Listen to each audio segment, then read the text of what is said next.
Assalamualaikum warahmatullahi wabarakatuh. Kembali di Septener Revolution buat siapapun dan dimanapun, semoga masih dalam keadaan sehat walafiat. Yang sakit semoga lekas diberikan kesehatan, dan mudah-mudahan itu menjadi penggugur dosa kita ya, insya Allah. Dan yang sehat dijaga kesehatannya baik-baik di bulan Ramadan ini. Semoga yang menjalankan ibadah puasa bagi umat Islam khususnya di Indonesia maupun di manapun berada, semoga dilancarkan puasanya, Ramadannya, ibadah wajibnya hingga ibadah-ibadah sunnahnya. Semoga Allah melancarkan segala urusan dunia kita maupun akhirat. Dan jangan lupakan yang paling penting juga, doa kita untuk rakyat Palestina, kemerdekaan untuk mereka semua. Doanya, bantuannya, donasinya, donasi terbaik kita, dan itu yang sampai ke sana. Dan boikot tentunya terhadap produk-produk yang berkaitan dengan Zionis Israel. Semoga itu menjadi bentuk besar kita, menjadi amal soleh kita di dunia, dan akhirnya insya Allah menjadi catatan amal kita di akhirat insya Allah. Amin amin ya rabbal alamin. Dan tentunya doa juga buat dimanapun berada yang masih mengalami krisis kemanusiaan ya, namun memang lebih banyak dominan yaitu yang dialami oleh umat Islam ya, di India, di Suriah, Uighur, dan di berbagai wilayah negeri yang luput dari pemerintah.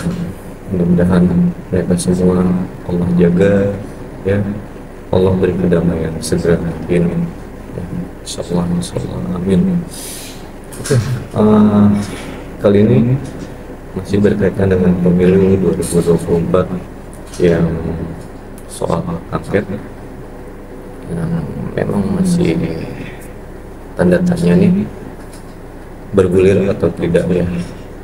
Tapi dari sini saya ingin tampilkan statement atau pernyataan dari Mahfud MD, memang tidak secara utuh ya sepertinya ini.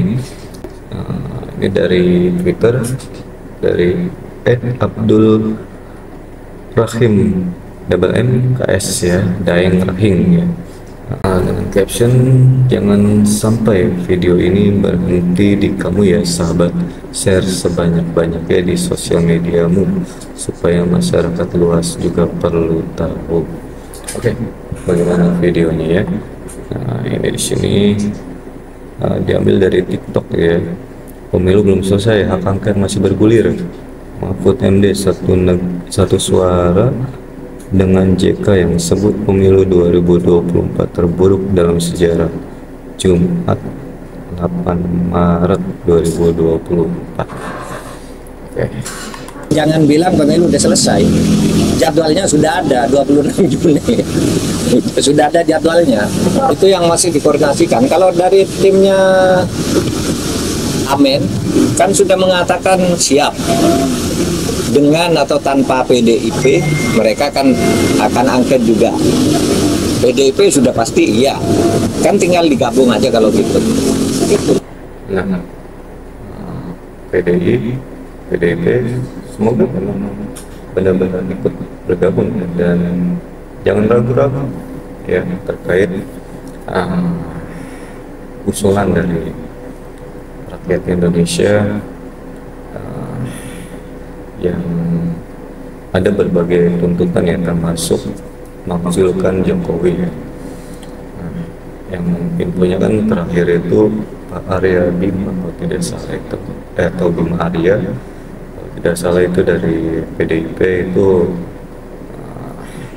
dia menyinggung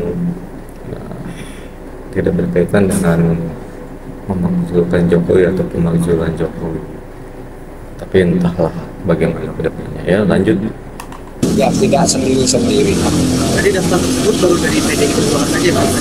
Ya tapi yang tahu partai ya, saya tidak boleh nyebut siapa-siapa karena saya tidak ikut langsung, tidak boleh. Tapi ada kemungkinan mandat nggak sih Prof? Karena kan dari kami juga beberapa kan tidak kasih kerja. Ada kemungkinan mandat. Apa? Hak angket tersebut. Angket. Ya mungkin tidak. Kalau saya melihat semangatnya itu tidak akan mandek untuk tahap pengusulan ya. Nah, nanti perdebatannya di tahap persetujuan. Apakah mau dilanjutin usul ini atau tidak, itu nanti semua partai kan ikut. Gitu. Nah, nanti kita lihat di situ. Kalau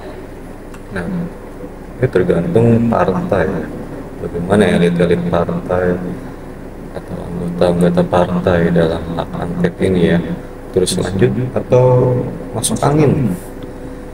Sangat miris kalau misalkan masuk angin, dan kalaupun memang jalan hak angket itu hanya sekedar untuk ya sandiwara atau apalah untuk menyenangkan rakyat, mudah-mudahan tidak seperti itu. Mudah-mudahan memang benar-benar murni untuk kepentingan rakyat dan bangsa Indonesia dalam mengungkap dugaan-dugaan kecurangan dalam pemilu 2024 maupun Pilpres 2024 di dalamnya ya. Dan dengar-dengar infonya ini Pak Mahfud MD juga siap untuk mengajukan di MK. Ya sekalipun memang MK memang agak sulit ya, banyak cerita atau banyak opini yang dimana di situ masih ada pengaruh Pak Anwar Usman, atau ya memang sudah terlalu banyak rakyat yang kurang percaya atau bahkan tidak percaya dengan sekalipun itu Mahkamah Konstitusi ya, melihat dari rekam jejaknya yang telah mensahkan undang-undang Omnibus Law Cipta Kerja, Omnibus Law kesehatan gitu ya, dan berbagai macam lainnya yang merugikan rakyat. Lanjut. Saya baru saja lihat ceramahnya Pak Yusuf Kalla di UI kemarin. Memang angket ini diperlukan karena pemilu ini menurut Pak Yusuf Kalla ini pemilu terburuk sepanjang sejarah pemilu di Indonesia. Sejak tahun 55 sampai sekarang ini pemilu terburuk. Dan kalau ini tidak ada angket, nanti akan menjadi tradisi ketatanegaraan di mana setiap pemilu orang yang akan menang itu orang yang paling punya akses ke kekuasaan dan punya uang dan mau menyalahgunakan uang. Itu kata Pak Yusuf Kalla ya di dan menurut saya itu pandangan seorang negarawan. Kalau saya mengatakan itu apa Mahfud kan paslon pasti lagi itu. Nah, makanya saya nggak ikut ngomong gitu. Saya katakan Anda lihat ceramahnya Pak Yusuf Kalla bagus sekali. Pandangan seorang negarawan. Kalau pemilu yang terburuk ini tidak diklarifikasi melalui proses angket, maka nanti pada saatnya akan ketemu krisis politik dan krisis ekonomi. Iyalah, kalau misalkan hal ini tidak diusut, tidak namanya benar-benar disikapi serius dan ditindak para pelakunya, bila mana memang terjadi benar-benar ada tindak kecurangan, pelanggaran, bahkan hingga kejahatan dalam pemilu 2024, ya akan jadi mungkin hingga jadi tradisi nantinya ya, bahwasanya menjadi pemimpin itu yang tidak saja sah saja melakukan apapun walaupun itu melanggar hal atau melanggar undang-undang gitu ya. Sangat memilukan hal ini. Semoga aja ini tidak terjadi ya, dan ini angket ini benar sekali lagi benar-benar terjadi dan itu benar-benar untuk kepentingan rakyat dan bangsa Indonesia. Lanjut sedikit lagi. Krisis ekonomi itu konon akan terjadi beberapa bulan ke depan. Kalau politiknya belum selesai, lalu ini ketemu yang menjadi korban nanti negara. Ini Pak Yusuf Kalla yang saya pahami dari ceramahnya. Oke? Dan kalau soal hukum, kalau terjadi putaran kedua itu nanti 26 Juni ya. Kan bisa saja ada pemilu ulang, bisa putaran kedua, bisa tidak gitu ya. Setelah MK menetapkan ya? Iya, jadi tidak akan mengganggu agenda konstitusi. kalender konstitusi tidak akan terganggu karena memang KPU sudah menjadwalkan 22 sampai 25 itu minggu tenang ya. Kemudian pemungutan suaranya 26 Juni. Apakah itu ulang atau apa gitu ya. Kalau itu memang MK nanti memutuskan seperti itu. Jadi jangan bilang pemilu udah selesai. Jadwalnya sudah ada 26 Juni. Sudah ada jadwalnya.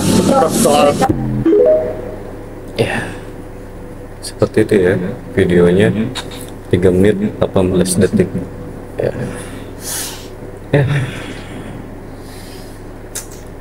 Semoga aja Indonesia masih ada rasa keadilan yang dan kejujuran, sesuatu hal yang masih bisa dibenahi ya sebelum hancur bangsa Indonesia ini. Karena memang tidak sedikit orang juga yang sudah istilahnya sudah malas gitu ya, bahkan ya nggak peduli dengan urusan hal seperti ini gitu. Padahal ini sangat berefek pada kehidupan kita. Ya berat memang persoalan atau terlalu pelik rumit persoalan bangsa Indonesia ini saat ini ya. Dan semoga aja ya lahirnya pemimpin yang takut sama Allah Subhanahu wa Ta'ala di bumi Indonesia ini, yang akan memimpin bangsa Indonesia ini. Sekali lagi, semoga lahirnya pemimpin untuk bangsa dan rakyat Indonesia di kemudian hari, di waktu yang dekat, untuk memimpin bangsa dan rakyat Indonesia, bangsa yang besar yang harus dipimpin oleh pemimpin yang takut sama Allah Subhanahu wa Ta'ala, jujur, amanah. Ya kalau sudah takut sama Allah, insya Allah pasti saya meyakini akan mencintai rakyatnya dan bangsa Indonesia, tidak akan namanya berkhianat. Semoga para elit-elit politik atau elit-elit partai benar-benar murni perjuangannya untuk rakyat Indonesia yang saat ini sedang memperjuangkan untuk hak angket dan berjuang dalam adanya penghitungan di KPU ya. Segera tindak pelaku-pelaku kecurangan, jangan dibiarkan, karena korbannya itu ya rakyat juga, rakyat Indonesia, rakyat awam, rakyat yang seperti saya ini. Oke, selamat berpuasa bagi umat Islam di Indonesia khususnya dan dimanapun berada, dimanapun umat Islam berada. Semoga amal kita diterima oleh Allah Subhanahu wa Ta'ala. Lawan kecurangan, jangan berhenti beramal ma'ruf nahi munkar. Mudah-mudahan itu jadi amal soleh kita di bulan jihad ini, bulan Ramadan ini, bagi umat Islam dan bagi seluruh rakyat Indonesia. Mari kita bersatu, jangan terpecah belah. Kita punya kewajiban bersama, yaitu menjaga kedaulatan rakyat dan bangsa Indonesia. Assalamualaikum warahmatullahi wabarakatuh.